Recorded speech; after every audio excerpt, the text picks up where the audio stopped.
ನಮಸ್ಕಾರ ಎಲ್ಲರಿಗೂ. ಇವತ್ತಿನ ವಿಡಿಯೋದಲ್ಲಿ ಪ್ರೆಗ್ನೆನ್ಸಿಗೆ ಟ್ರೈ ಮಾಡ್ತಾ ಇರೋ ಮಹಿಳೆಯರಿಗೆ ಅಥವಾ ಪ್ರೆಗ್ನೆನ್ಸಿಗೆ ಟ್ರೈ ಮಾಡ್ತಾ ಇರೋ ದಂಪತಿಗಳಿಗೆ ಗೊತ್ತಿರಲೇಬೇಕಾದಂತ 4 ಪ್ರಶ್ನೆ ಉತ್ತರಗಳನ್ನ ಈ ವಿಡಿಯೋ ಮೂಲಕ ನಾನು ಶೇರ್ ಮಾಡೋದಕ್ಕೆ ಇಷ್ಟಪಡ್ತಾ ಇದ್ದೀನಿ. ಸೊ ಈ ವಿಡಿಯೋದಿಂದ ಅಥವಾ ಈ ಒಂದು 4 ಪ್ರಶ್ನೆ ಉತ್ತರಗಳಿಂದ ನಿಮ್ಗೆ ಯಾವ್ದು ನಾರ್ಮಲ್ ಮತ್ತೆ ಯಾವ್ದು ನಾಟ್ ನಾರ್ಮಲ್ ಅನ್ಬಿಟ್ಟು ಚೆನ್ನಾಗಿ ಕ್ಲಿಯರ್ ಆಗಿ ಗೊತ್ತಾಗುತ್ತೆ. ಸೊ ಈ ಪಾಯಿಂಟ್ಸ್ ನ ನೀವು ಕ್ಲಿಯರ್ ಆಗಿ ಅರ್ಥ ಮಾಡ್ಕೊಂಡ್ರೆ ಮತ್ತೆ ಪ್ರೆಗ್ನೆನ್ಸಿಗೆ ಟ್ರೈ ಮಾಡೋದಕ್ಕೆ, ಪ್ರೆಗ್ನೆಂಟ್ ಆಗ್ಲಿಕ್ಕೆ ಕೂಡ ಈ ವಿಡಿಯೋ ತುಂಬಾನೇ ಹೆಲ್ಪ್ಫುಲ್ ಆಗುತ್ತೆ ಅನ್ಕೊಂಡು ಈ ವಿಡಿಯೋನ ಶುರು ಮಾಡೋಣ. ಮೊದಲನೇದಾಗಿ ಆ 4 ಪ್ರಶ್ನೆಗಳಲ್ಲಿ ಮೊದಲನೇ ಪ್ರಶ್ನೆ, ನಿಮ್ಮ ಪೀರಿಯಡ್ ಅಂದ್ರೆ ಮಹಿಳೆಯರ ಪೀರಿಯಡ್ಸ್ ರೆಗ್ಯುಲರ್ ಇದೆನಾ ಅಥವಾ ಇರ್ರೆಗ್ಯುಲರ್ ಇದೆನಾ ಅನ್ಬಿಟ್ಟು ನೋಡ್ಬೇಕಾಗತ್ತೆ. ನಿಮ್ಮ ಮುಟ್ಟು ನಿಯಮಿತವಾಗಿ ಇದೆನಾ ಅಥವಾ ಅನಿಯಮಿತ ಮುಟ್ಟು ಅಂದ್ರೆ ಇರ್ರೆಗ್ಯುಲರ್ ಪೀರಿಯಡ್ಸ್, ಈ ಸಮಸ್ಯೆ ನಿಮ್ಗೆ ಏನಾದ್ರೂ ಇದೆನಾ ಅನ್ಬಿಟ್ಟು ಚೆಕ್ ಮಾಡ್ಬೇಕಾಗತ್ತೆ. ಸೊ 2 ಪೀರಿಯಡ್ಸ್ ನ ಮಧ್ಯ ಅಂದ್ರೆ ನಿಮ್ಮ ಪೀರಿಯಡ್ ಶುರು ಆದ್ರೆ, ಇವತ್ತು ಪೀರಿಯಡ್ ಶುರು ಆದ್ರೆ ಫಸ್ಟ್ ಡೇ ಆಫ್ ಪೀರಿಯಡ್ಸ್ ಇಂದ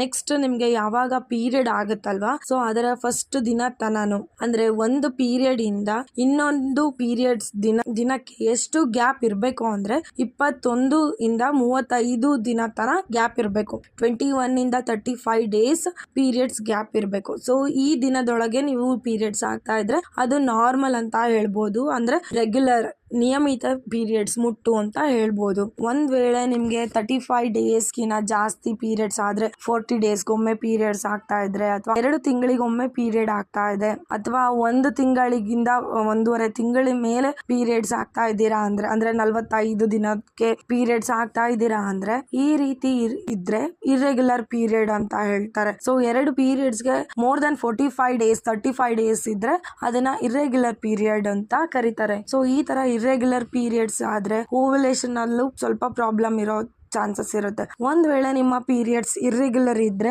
ಆ ಟೈಮಲ್ಲಿ ನೀವು ಡಾಕ್ಟರ್ನ ಕನ್ಸಲ್ಟ್ ಮಾಡಿ ಚೆಕ್ಅಪ್ ಮಾಡಿ ಅದಕ್ಕೆ ಬೇಕಾದಂತಹ ಟ್ರೀಟ್ಮೆಂಟ್ ತಗೊಳ್ಳೋದು ತುಂಬಾನೇ ಇಂಪಾರ್ಟೆಂಟ್ ಆಗಿರುತ್ತೆ. ಕೆಲವೊಮ್ಮೆ ಹಾರ್ಮೋನಲ್ ಇಂಬ್ಯಾಲೆನ್ಸ್ ಇದ್ರೂ ಕೂಡ ಇರ್ರೆಗ್ಯುಲರ್ ಪೀರಿಯಡ್ ಆಗೋ ಚಾನ್ಸಸ್ ಇರುತ್ತೆ. ಸೊ ಇನ್ ಕೇಸ್ ನಿಮ್ಮ ಪೀರಿಯಡ್ ಏನಾದ್ರೂ ಇರ್ರೆಗ್ಯುಲರ್ ಇದ್ರೆ ಡಾಕ್ಟರ್ನ ಕನ್ಸಲ್ಟ್ ಮಾಡಿ ಅದಕ್ಕೆ ಬೇಕಾದಂತ ಟ್ರೀಟ್ಮೆಂಟ್ ತಗೊಂಡ್ರೆ ಆಮೇಲೆ ಒಂದು ಸಲ ನೀವು ಕರೆಕ್ಟ್ ನಾರ್ಮಲ್ ಪೀರಿಯಡ್ ಆದ್ರೆ ಸೊ ಪ್ರೆಗ್ನೆನ್ಸಿಗೆ ಪ್ಲಾನ್ ಮಾಡೋದಕ್ಕೆ ಅಥವಾ ಪ್ರೆಗ್ನೆಂಟ್ ಆಗ್ಲಿಕ್ಕೆ ಕೂಡ ಹೆಲ್ಪ್ ಆಗುತ್ತೆ. ಸೊ ಹಾಗಾಗಿ ಒಂದು ಪೀರಿಯಡ್ ಇಂದ ಇನ್ನೊಂದು ಪೀರಿಯಡ್ ಗೆ ಡಿಫ್ರೆನ್ಸ್ 21 ರಿಂದ 35 ದಿನದ ಒಳಗಡೆನೆ ಇರ್ಬೇಕು. 21 ಇಂದ 35 ಡೇಸ್ ಒಳಗಡೆನೆ ನೀವು ಪೀರಿಯಡ್ಸ್ ಆಗ್ಬೇಕಾಗತ್ತೆ. ಸೊ ಈ ತರದಕ್ಕೆ ರೆಗ್ಯುಲರ್ ಪೀರಿಯಡ್, ನಿಯಮಿತ ಮುಟ್ಟು ಅಂತ ಕರಿಬಹುದು. ಸೊ ಇದು ಮೊದಲನೇ ಕ್ವಶನ್.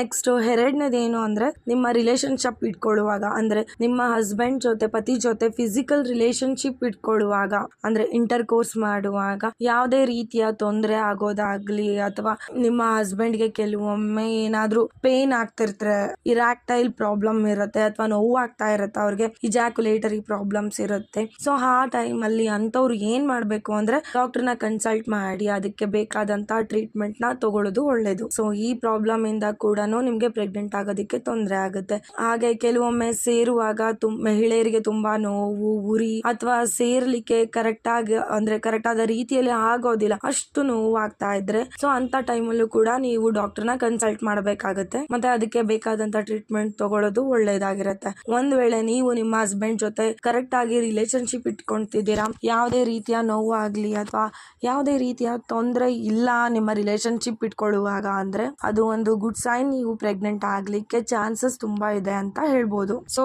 ಇದು ಸೆಕೆಂಡ್ ಕ್ವಶನ್ಗೆ ಆನ್ಸರ್ ಅಂತ ಹೇಳ್ಬೋದು. ಸೊ ಇದು ಸೆಕೆಂಡ್ ಕ್ವಶನ್ಗೆ ಆನ್ಸರ್.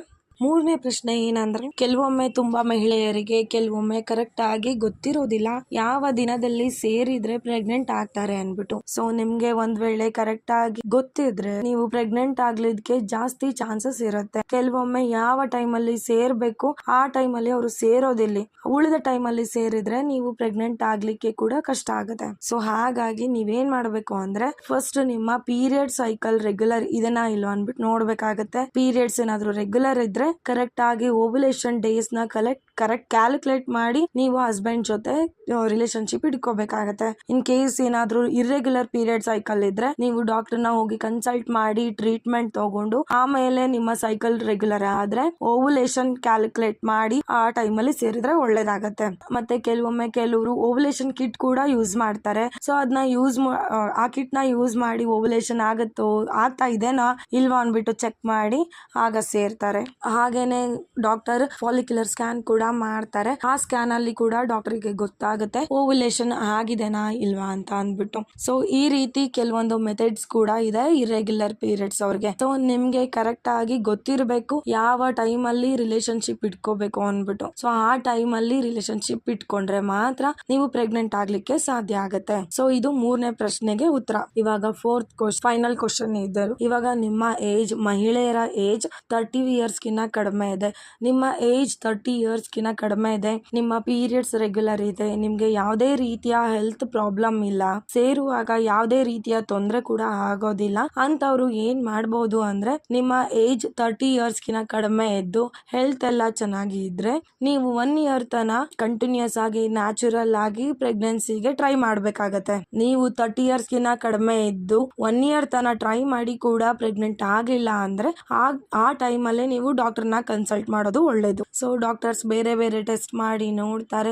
ಏನಾದ್ರೂ ತೊಂದರೆ ಇದೆನಾ ಇಲ್ವೋ ಅಂತ ಅಂದ್ಬಿಟ್ಟು. ಬೈ ಚಾನ್ಸ್ ಏನಾದ್ರೂ ತೊಂದರೆ ಇದ್ರೂ ಕೂಡ ಆ ಸಮಸ್ಯೆಗೆ ಅವರು ಟ್ರೀಟ್ಮೆಂಟ್ ಕೊಟ್ಬಿಟ್ಟು ಅದನ್ನ ಕ್ಲಿಯರ್ ಮಾಡ್ತಾರೆ. ಸೊ ದೆನ್ ನೀವು ಪ್ರೆಗ್ನೆಂಟ್ ಆಗೋ ಚಾನ್ಸಸ್ ಜಾಸ್ತಿ ಇರುತ್ತೆ.